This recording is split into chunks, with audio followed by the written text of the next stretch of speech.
crossed over into this new year, there were things, my God, that were understandings, there were insights that God says I want to reveal to her. I want to share with her. He said, but I've got to change her position and to let her know she's just not wandering around the earth waiting for the next breakthrough.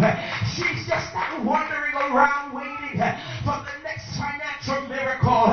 But understand that everything that you need is wrapped up in my wisdom. God, everything you need is wrapped up in the mind of God. Come on, lift your hands and say, Lord, give me your mind. Give me your mind. Listen, I want to leave a thought because, glory to God, I want to leave this very brief word, glory to God, and that is my elevation is in my deliverance. Look at somebody and tell them my elevation is in my deliverance.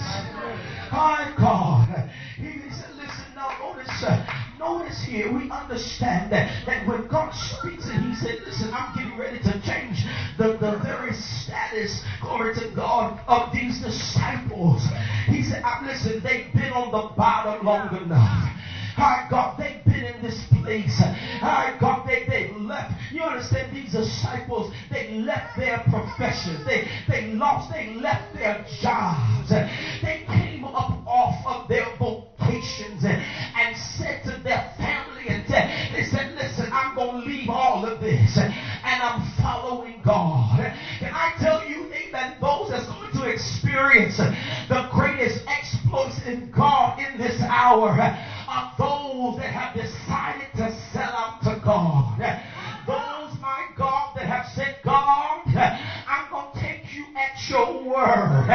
God, I've been doing this for 30 years. And God, I'm crazy enough to believe that in this hour, this is the year that I'm going to see everything you promised. I know it gets discouraging when you look and you see other people and other things moving and shifting. And you think and you feel like it should be my time. It should be my hour. But I'm telling you today, God saves the best for last. Encourage somebody and tell them he saves the best for last. The best for last. Amen. Something when you feel like, glory to God, that you're at the bottom. It feels like you're last. Feels like everybody else is shifting before you. I'm telling you, God knows exactly when to shift your life. He knows exactly when to push you to the next place. Because everything that we've experienced, it was so that God can get the greatest glory. I encourage somebody and tell him he's getting ready to get the greatest glory. The greatest glory. I'm not talking about a glory that's going to come and lift and leave. But I'm talking about a glory that's going to last you for a lifetime. I'm talking about a glory that will last from generation to generation. When other folk have died out, they have lost their breath, they've lost their hope, they've thrown in the towel. But because God had you waiting in the wings, he knows just when to shift you to that next place, shift you to that next dimension, and cause you to know that this is the mind of God for this hour. Look at somebody say, I'm getting ready to know his mind for this very moment. I'm the mind of God for this year.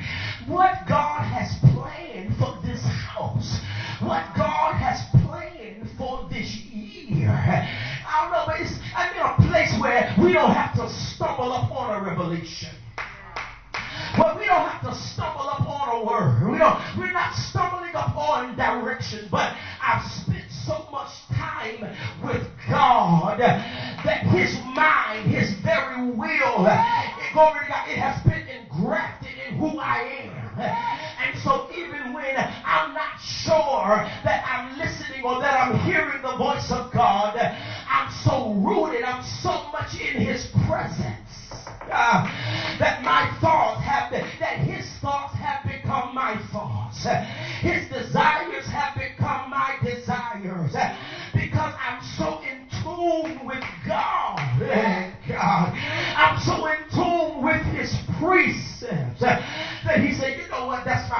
over there.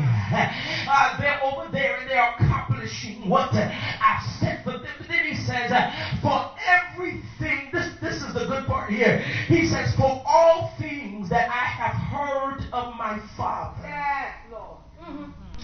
I have made known unto you. He said, listen. Jesus says, listen, everything that I know, everything that I've been privy to that has made me who I am. See, you gotta understand, Jesus was who he was, not only because he was the Son of God, but when he came into the world, when he pierced the vortex of Mary, you understand that he came full of knowledge. He came full of knowledge. Amen. He came, amen, with the totality of his Father resting on him. What he's getting ready to do. What he's getting ready to do, he's getting ready to make privy. He's getting ready to open up his mind to the disciples. And he said, listen, everything I know, I'm getting ready to throw it on. Thank you, Lord. Thank you, Lord. Glory to God.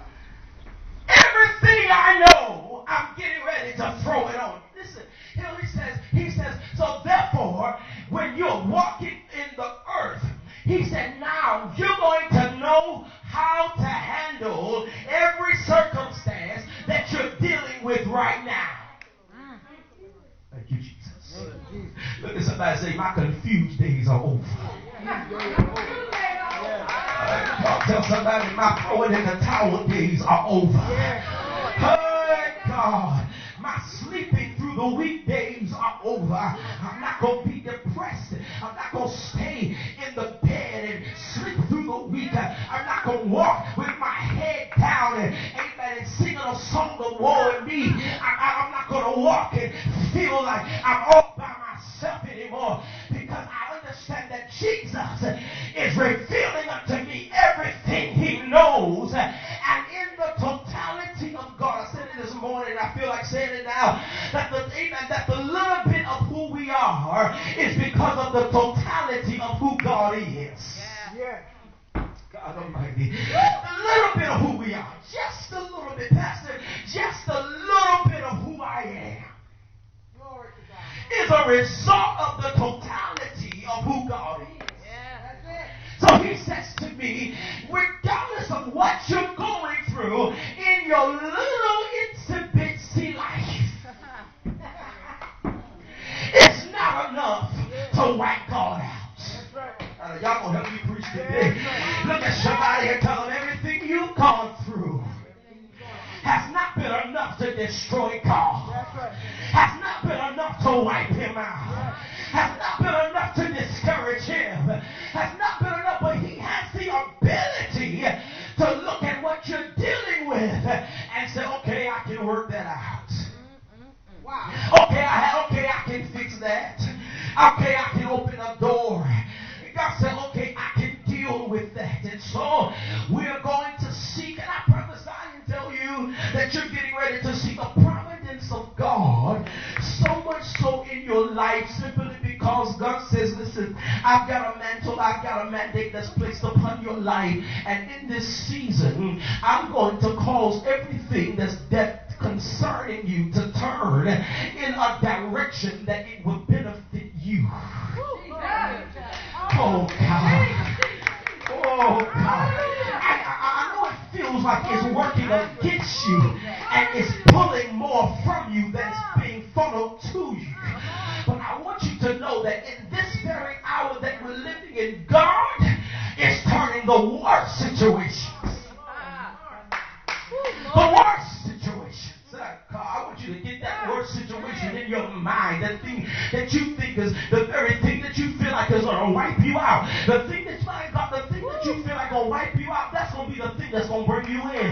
That's the very thing that's going to cause you to experience a level of glory, a level of provision, a level of open doors that you've never seen in your life. Glory to God. Why? Because God declares, he said, I'm no longer calling you a servant. Your low days are over, but I'm pulling you to a place where you understand what I'm doing in this hour. All right.